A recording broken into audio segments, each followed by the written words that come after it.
I love my church. Do you know why I love my church? They're always doing cool things like traveling across the globe to partner with other churches to expand God's kingdom. In 2009, I started a journey of faith to see what this was all about. In the beginning, I figured that I would see Mother Teresa's tomb and take a picture. Coming from a Catholic family, I knew this would please my mom. I also knew that I would meet some other like-minded travelers from the Crossing Church, so this would be a great thing as well. I wanted to see what God would do with me if I took a step of faith outside of my comfort zone. I had no idea what would happen next.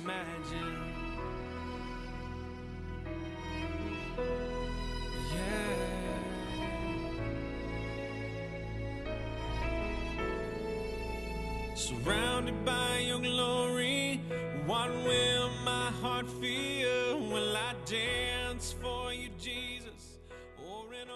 Before I knew it, I was in Roxall, India with our Go Travel team, visiting Pastor Albert, our Serve Life partner in Northeast India. It wasn't 24 hours later we took a tour of the Duncan Hospital, one of the last leper colonies left on Earth. This was my first God moment. I couldn't get my head wrapped around how this was possible in this day and age. I was at a crossroads in my faith, and it all happened in an instant. I realized that God had brought me all this way for this very reason, to spread His love to those most in need. At this point, I was all in, and my journey began.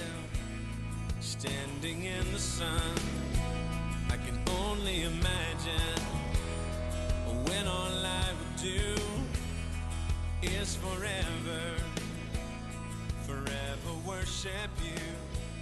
I can only imagine, yeah. I can only imagine. In Roxall, I was challenged in so many ways, but Pastor Albert softened my heart to its core. He helped me see the progress he was making under such difficult conditions. I remember thinking how powerful this was, and that I wanted to take the next step on my journey of faith.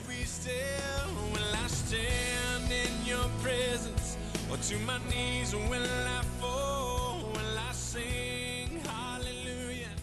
Will I be able to speak at all? I can only... As the years went on, Go Team India made more friends, like our partners at the Bethel Church Association in Katihar, India. This group of Christians led by Pastor Samuel was another example of how big our God really is.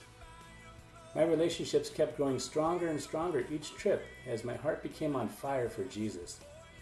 Like Pastor Albert, Pastor Samuel was doing big things for God's kingdom. As I began to spend more time there at the Bethel Church, I could see how community was always at the top of the list. Everything they did was centered around God's love and engaging with the community. The time spent in the villages was so humbling for many reasons, mostly because they were excited to hear what I had to say, when I was just as excited to hear what they had to say. The feeling was mutual and couldn't last long enough. To see new churches being built in the villages was like following a rainbow through the trees. It was truly God's work once again. As a group, Go Team India would come back inspired to engage our home church with our partners back in India, like the Cargo of Dreams project. People from the Crossing were planning and praying for our partners in India with a common goal to do something special to grow God's kingdom. My friends in India have taught me how to pray better, love stronger, and just be more engaged in community. This is a lost art here in California. As we get overwhelmed from time to time with busy schedules, it's actually quite embarrassing that we keep such a busy schedule each and every day. I remember standing outside the church with Manu on a Saturday night, and I was asking him, if we were not here, where would you be tonight? What would you be doing? He responded, well, I would be here. It was in that very moment that I realized that I have so much more to learn about love, prayer, and community. Reflecting back over all of my trips, I realized that this journey has been a series of steps of faith that God has put in front of me. I am so thankful that I said yes, and I had a chance to meet each and every person along the way. I look forward to our next meeting, and until then, Namaste. Your friend, Tony. I can only imagine.